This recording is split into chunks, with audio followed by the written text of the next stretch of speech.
우리 이 세상에서 가장 슬픈 이별이 무엇일까요? 사랑하는 이를 잃어버린 슬픔일 겁니다. 특히 이제 가족을 잃은 슬픔이겠죠.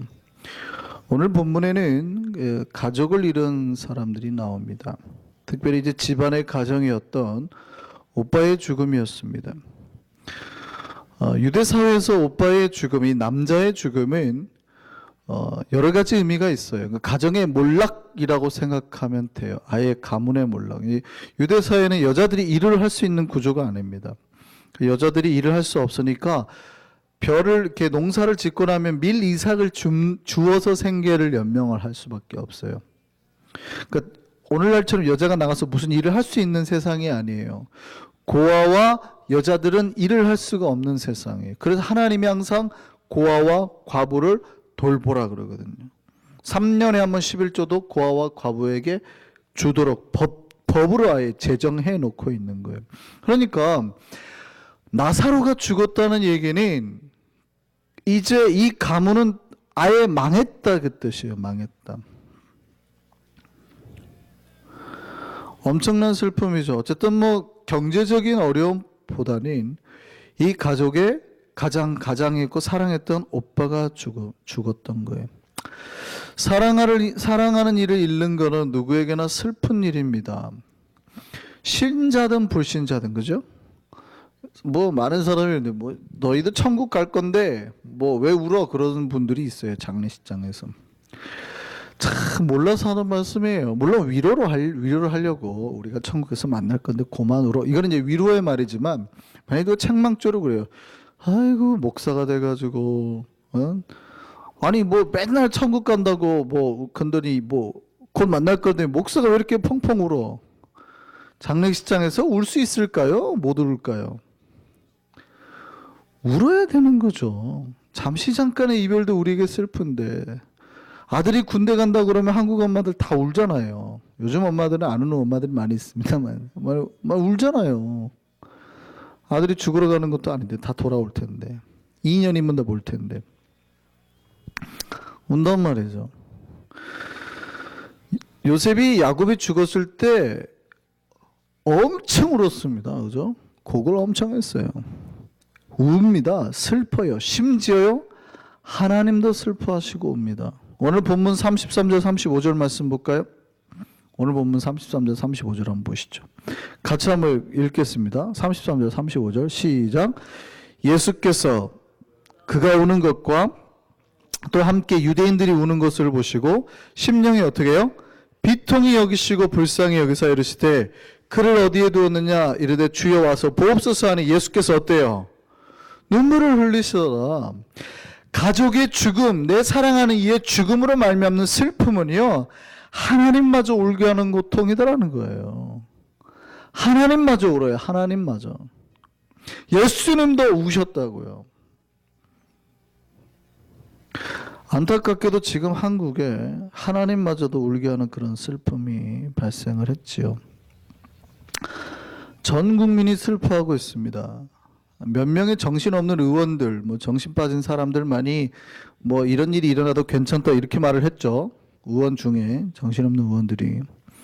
또 보수 농객이라는 사람은 뭐 시체 장사한다 뭐 이래가지고 그러니까 뭐 정신 차리라 뭐 이렇게 막말을 했어요.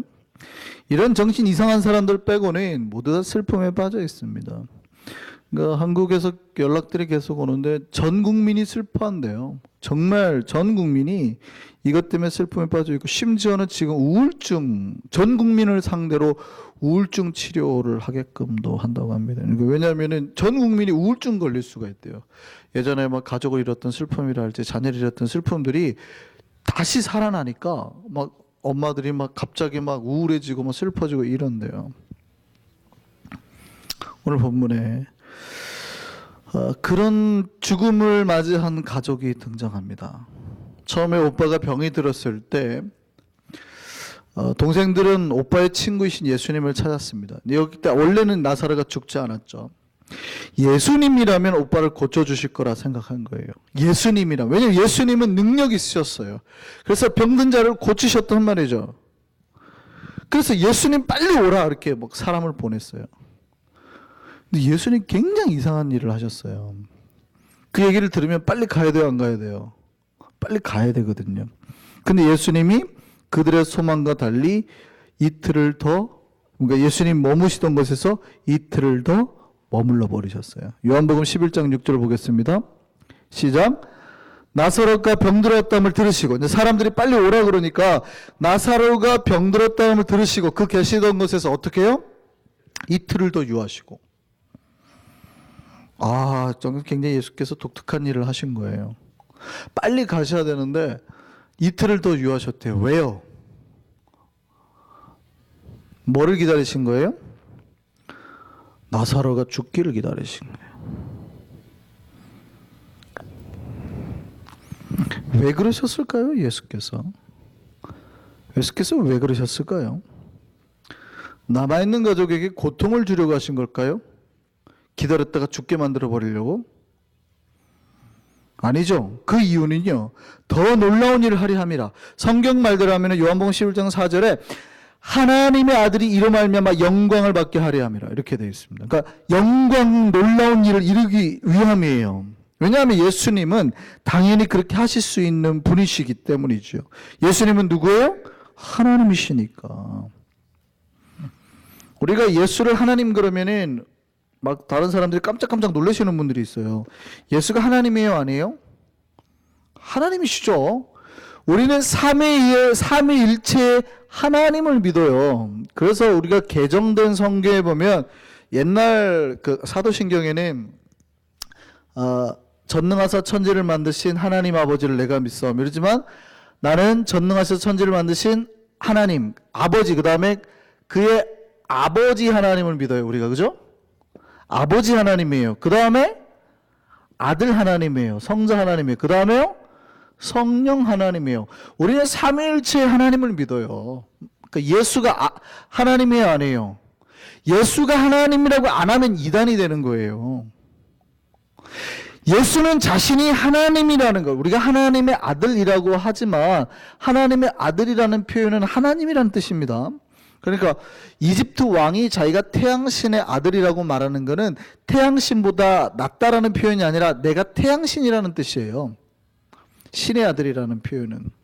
그러니까 우리는 유교 사교 때문에 신의 아들 그러면 그보다 하급이라고 생각하지만 하나님의 아들이라는 표현은 내가 하나님이라는 표현. 그래서 나와 아버지가 하나라고 그러니까 유대인들이 돌 들어서 칠라 그러잖아요.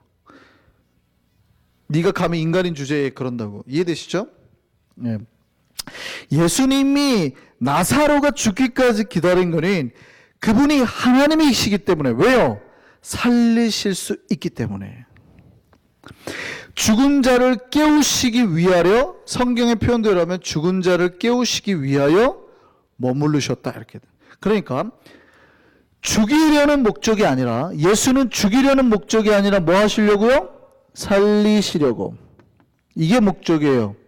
성경의 표현대로 하면 그래 가라, 깨우러 가자, 깨우시려고. 잠자는 나사로를 깨우러 간다. 그러니까 제자들이 뭐라냐면 아우 주여 잠들었으면 좋겠습니다.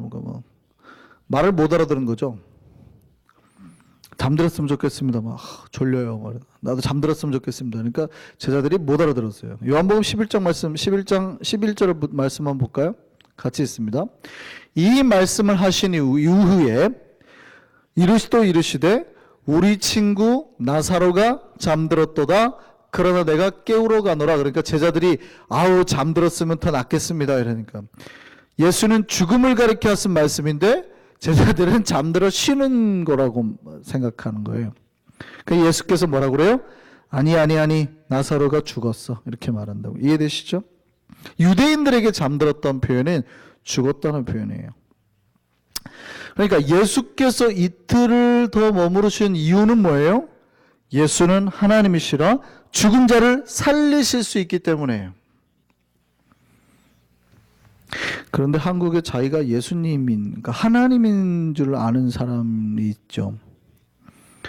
물속에 빠진 사람들을 5일이나 안 살렸어요.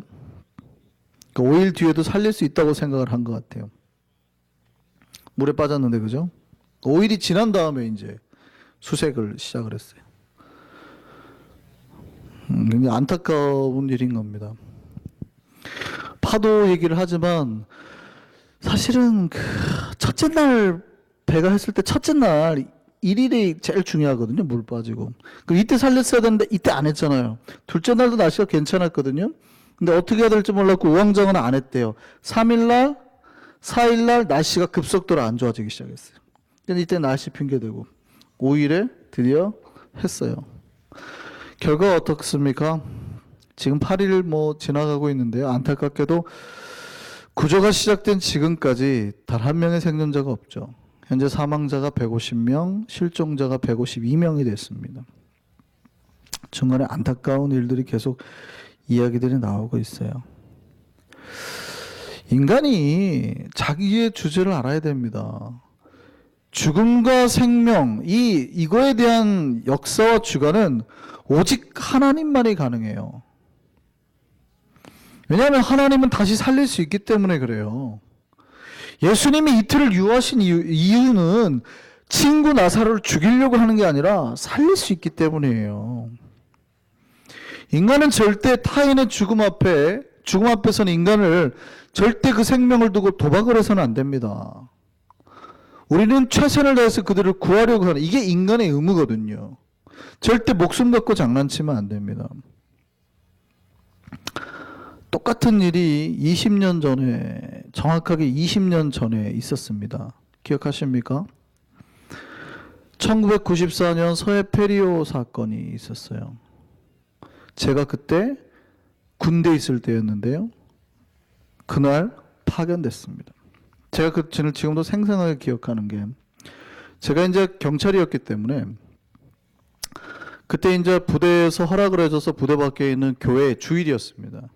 예배를 드리고 있는데, 예배를 드리다가 이제 예배를 마치자마자 예배 끝나고 밥을 먹어야 되는데, 교회에서 갑자기 무전기를 항상 들고 다니거든요. 비상이 떨어질지 모르니까. 갑자기 무전이 온 겁니다.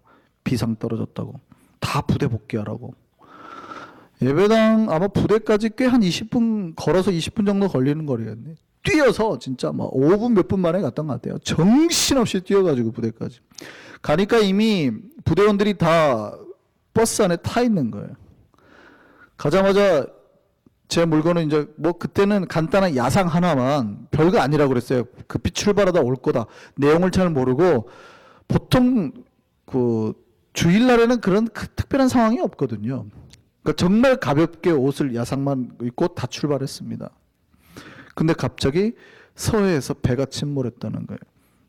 지금 위도를 들어간답니다. 그래서 격포항에서 배를 기다리는데 그날 밤에 배가 안 와버린 거예요. 버스 안에서 밤을 새는데요. 제 일생에 그렇게 고통스러운 밤은 처음이었습니다. 제가 기억하기로 그때가 가을이었던가요? 아니, 되게 추웠던 때인데, 얼마나 추웠는지 자다가 이빨이 탁탁탁탁탁탁. 왜냐면 낮에는 따뜻했기 때문에 그 차 시동을 안 켜준 거예요. 히터를 안 넣어주는 거예요. 쫄병이니까 그 차 바깥에 이 창가 쪽에서 자니까 이 붙으면 이 창가하고 살이 얼어붙을 정도, 달라붙어가지고 얼어붙을 정도로 막 탁탁탁탁탁탁 떨리는 거예요.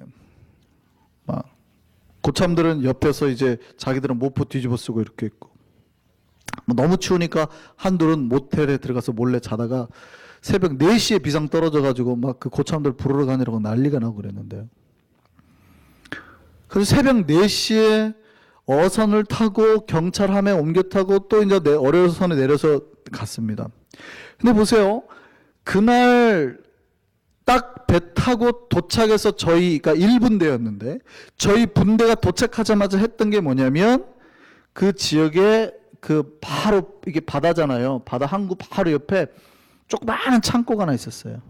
여기 시체를 다 이렇게 모아놨던 겁니다. 여기 시체 지키는 일을 했어요. 사람들 접근하지 못하게.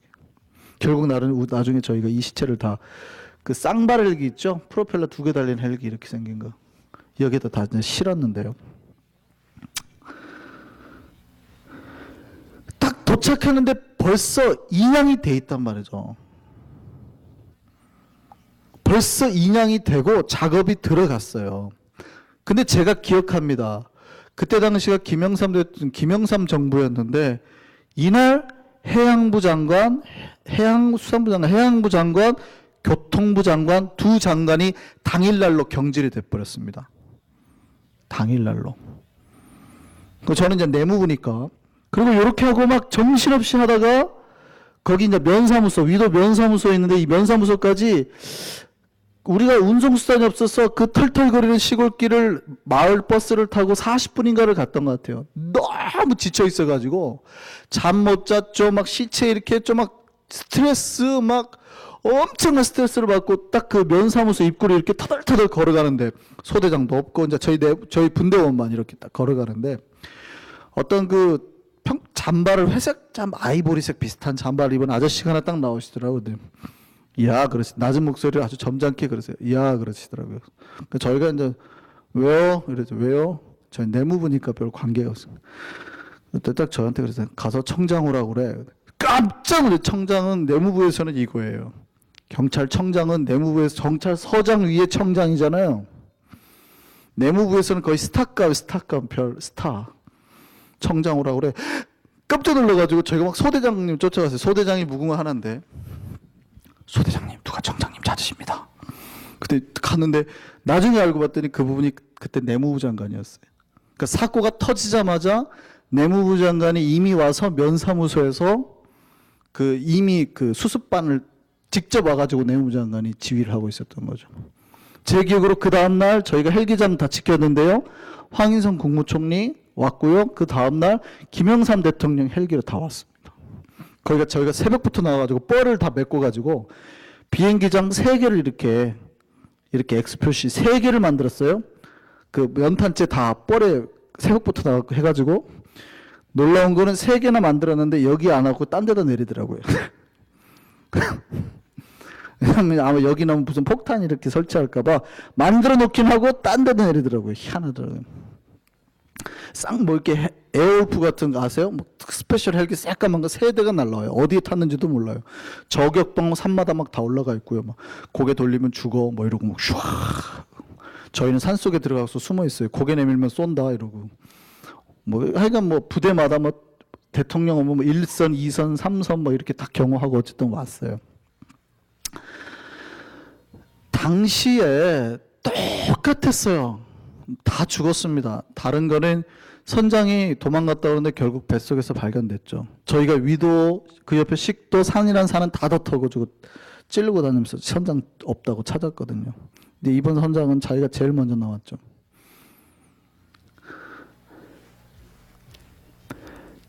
사람이요 절대 목숨을 가지고 도박을 하면 안 됩니다. 이번에 욕을 얻어먹는 거는 5일 동안 손 놓고 있었어요. 그러니까 욕을 얻어먹는 거예요. 당시에는 첫날 그래도 많이 죽었어도 꽤 많이 살려내고 했다고요. 근데도 당일에 장관들 목이 다 달아났어요. 왜요? 인간은 절대 죽음 앞에 서 있는 인간 앞에는 절대 생명으로는 도박해서는 안 되거든요. 최선을 다해서 구해야 되는 겁니다. 최선을 다해서. 그게 인간의 본분이에요. 왜냐하면 신이 아니니까. 이번에 너무나 많은 사람이 죽었죠.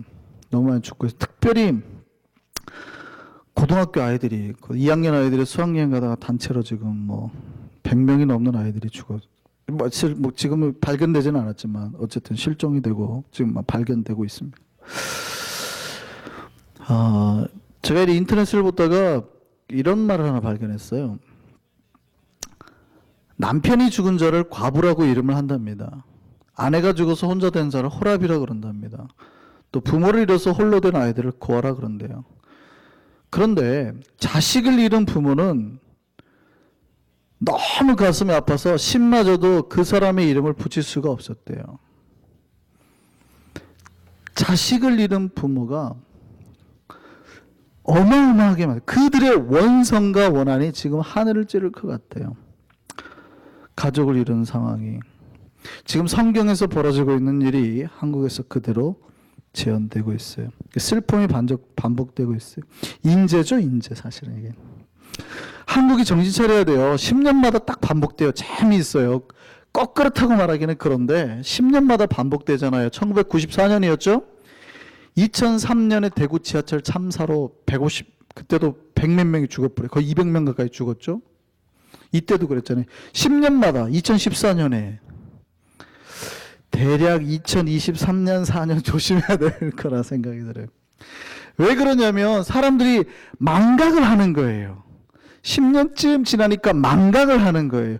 규제를 풀고 괜찮다고 생각을 하고 사회적 질서가 깨뜨려져도 괜찮다고 생각을 하고 망각을 하는 겁니다. 그때쯤 되니까 큰 대규모 사건들이 터져버리는 거예요. 가슴 아픈 일입니다. 정부가 너무 손을 놨는데 감사할 것은 그래도 우리 국민들은, 우리의 한국 민족들은 그래도 소망을 잃지는 않고 있는 것 같아요.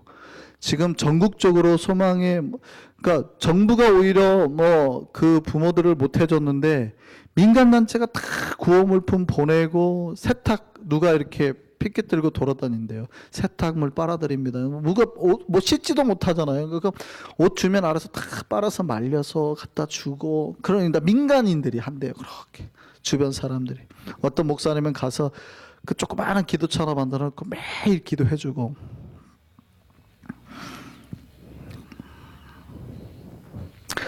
소망을 잃지 않고 있습니다. 그래서 또 전 국민이 지금 그래서 그들이 어쩌면 정말 가능성이 없지만 그럼에도 불구하고 그들 중에 단 한 영혼이라, 한 생명이라도 돌아오기를 소망하는 기원을 담아서 노란 리본을 달고 있어요. 그죠? 여기 스마트폰 혹시 가지고 계신 분 있는데, 스마트폰 할 때 카카오톡 하시잖아요. 카카오톡에 노란색 리본을 이렇게, 이런 노란 리본을 달고, 어떤 리본이 이렇게 달린 것도 있고요. 소망을 담아서 노란 리본 달기 운동을 합니다. 제 카카오톡에 자기 사진을 넣을 수 있는데 사진 대신에 그 노란 리본을 다는 운동이 벌어지고 있어요. 제가 오늘도 이렇게 했는데 제가 카카오톡으로 사진을 하나 받은 거예요. 그랬더니 한국에 있을 때 제가 목사 한 수업을 주셨던 목사님이 지금 이제 CTS 원목이신데, 그분에게서 이렇게 연락이 왔어요. 그 노란 이 리본이 카톡으로 왔더라고요. 그래서 한국이 너무 국민들이 다 슬퍼하고 있다고 딱 연락이 왔어요. 그래서 인사하고 알겠습니다 목사님 그랬는데요. 노란 리본 사진 한번 볼까요? 지금 이렇게 다양하게 지금 저렇게 리본들이 쭉쭉쭉쭉 나오고 있어요. 기적을 바라면서, 돌아오기를 바라면서 이렇게 해요. 저 중에 하나를 우리가 이제 소망으로 담아서 하는 거죠. 이제 아까 나쁜 사람들이 있다고 그랬죠. 그 사람이 죽었는데 그 여선생님이 물에 빠져서 아이들이랑 같이 있다가 죽어서 발견됐잖아요. 그랬더니 입에 담을 수 없는 성적인 모욕을 한 또 집단들도 있어요. 일베라는. 그래서 저 노란 리본 사이트도 장난을 해놔가지고요. 저 끝에 보면 이렇게 가운데가 이렇게 떨어져 있잖아요. 근데 자기들이 살짝 장난쳐 이렇게 하고 이렇게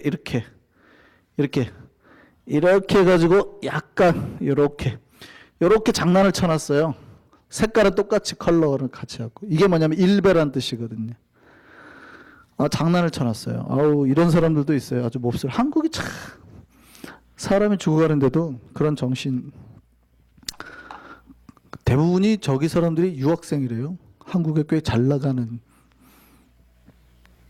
엘리트 자제들이랍니다.